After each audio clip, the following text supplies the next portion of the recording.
She looks at you, smiles for a second, then pulls back. You felt it.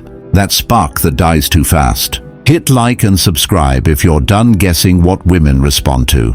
Most men chase attention. They talk too much, move too fast, and kill the tension before it grows. You don't get her to flirt by proving your worth. You get her to flirt by creating silence she wants to fill. Say less, hold eye contact. Speak with a tone that makes her wonder what you're thinking. Your words should carry intent, not need. Every line must come from stillness, not from hope. Flirting isn't about performance. It's about control of pace, control of emotion, control of self. When you master that, she starts the game for you. So the real question is, can you stay calm enough for her to break first?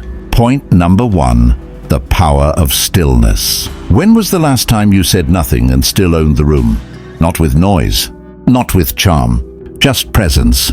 You remember that moment in the gym mirror. You looked at yourself after a hard set, breathing heavy, eyes locked, no words needed. That's the power she feels when you stay still. It unsettles her. It draws her in. Most men ruin it. They talk when silence should speak. They fill space because they can't stand being unseen. But the man who holds stillness commands attention without asking for it. Marcus Aurelius said, "The more we value things outside our control, the less control we have." Stillness is your control. The ancient warriors knew this. Before battle, they stood in silence. Their calm was louder than fear.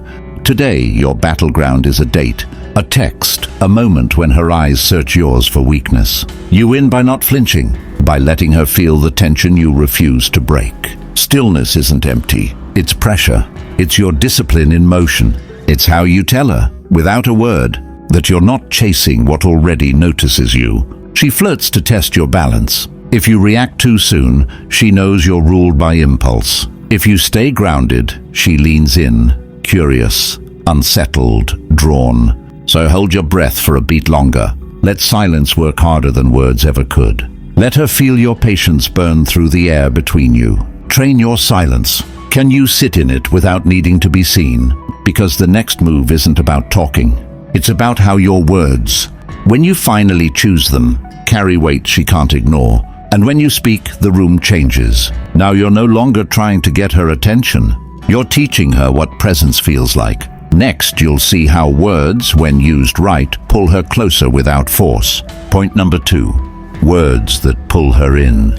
When you speak to her, do your words land, or do they drift away like smoke? Every man talks, but few make her stop and listen. Think of that night you stared at your phone, rewriting the same text over and over, trying to sound confident, trying not to sound desperate. You sent it anyway, and she never replied. That silence wasn't rejection. It was feedback. Most men speak from tension. They rush, they explain. They try to prove value with words that sound heavy but mean nothing. She feels that pressure and steps back, because real presence isn't in the volume, it's in precision. Seneca said, "Speech that's concise and true hits harder than a storm of empty words." That truth hasn't changed.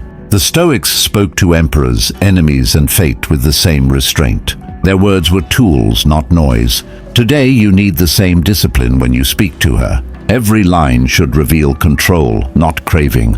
You want her curiosity, not her comfort. When your tone slows down, when your pauses stretch just long enough to make her wonder, you start to pull her in. Not because you flatter her, but because you sound like a man who means what he says. Your words should have gravity. Each sentence should close the distance a little more, without you moving an inch. When you speak with purpose, she feels something shift. She starts to mirror your rhythm. She starts to invest in the space between every word. This isn't game, it's calibration. Say less, mean more. Let your tone do what your hands can't. Speak like a man who doesn't need her reaction, because that's when she gives it. Sharpen your words. Do they pull or do they push? Because next, you'll learn how control of pace turns attraction into pursuit, and why silence can say what words never will. Point number 3, control the pace. When was the last time you let a moment breathe instead of trying to fill it? Most men rush. They talk fast, move fast, and lose control before they ever realize it.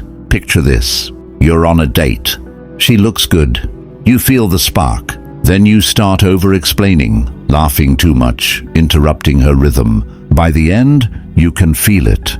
You chase the energy instead of owning it. Control of pace separates men from boys. It's the art of slowing down while the world speeds up. Epictetus said, "No great thing is created suddenly." That applies to attraction too. The ancients practiced patience before power. Warriors didn't swing first. They waited. They read the opponent's breath, the smallest twitch, then struck with calm precision. You do the same when you speak, move, and react at your own tempo. She feels it instantly. You talk slower, you pause longer, you break eye contact when you choose. Not when your nerves demand it. It unsettles her because it's rare. Most men rush to fill silence. You use it like a weapon. When you control the pace, you set the tone. You lead without asking for permission. She adapts to your timing, your energy, your rhythm. You pull her out of her head and into your frame. This control isn't arrogance. It's composure. It's the sign of a man who trusts his presence more than his words. The slower you go, the deeper she listens. The more patient you are, the more tension builds. Every second you don't rush proves you're in command. Every pause reminds her she's not leading this dance. Slow down. Own the tempo. Make her adjust to you. Control the pace. Can you hold tension without needing release? Because next, you'll see how the frame shifts completely. When she starts chasing the energy you no longer give away. Point number 4, make her chase you. When was the last time you walked away first? Not out of anger, out of certainty. Every man wants to be desired, but few understand what triggers it. You don't make her chase by trying harder. You make her chase by making her wonder if she can reach you. Remember the night she stopped texting back? You stared at the screen, waiting. Every instinct told you to follow up, to fix it, to get her attention again. That's when most men lose power. Because attention given too easily is never respected. Marcus Aurelius wrote, "You have power over your mind, not outside events." That's your advantage. When you stop reacting, she feels the space you create. And that space pulls her back stronger than any message ever could. In ancient courts, kings didn't chase. They built presence so strong that others moved toward them. The same law applies now. When you live with purpose, when you stay focused on your mission, women orbit that energy. She tests to see if your world collapses without her. If it doesn't, she leans in. If it does, she leaves. Simple, brutal, true. Your calm indifference is magnetic. It signals that your attention is earned, not free. It flips the power dynamic without saying a word. Detach from the outcome. Let her feel the absence of your pursuit. Let her curiosity do the chasing. Hold your ground. Make her earn your time. Make her feel the weight of your silence. Withdraw to draw her in. Can you resist the urge to chase what should be coming to you? Because once you master that, every interaction changes. Next, you'll see how holding your frame turns attraction into loyalty and silence, into your loudest statement. Every man watching this has felt that moment of doubt, that silence after you said too much or too soon. But tonight, you saw how stillness, control, and restraint can shift everything.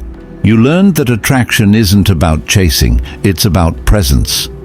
When you speak with purpose, when you slow your pace, when you hold your ground, she feels it. She starts to lean in because you've stopped reaching out. That's the power you've been missing, and now it's in your hands. If this spoke to you, thank you for being here. You're not just watching another video. You're part of a space where men learn to move with calm, strength, and unshakable focus. I appreciate the time you gave today. If you want more conversations like this, hit subscribe and tap like. It helps this message reach the men who need it most. Share your thoughts below. What part hit hardest for you? I read every comment. With that said, thanks for watching, and until next time.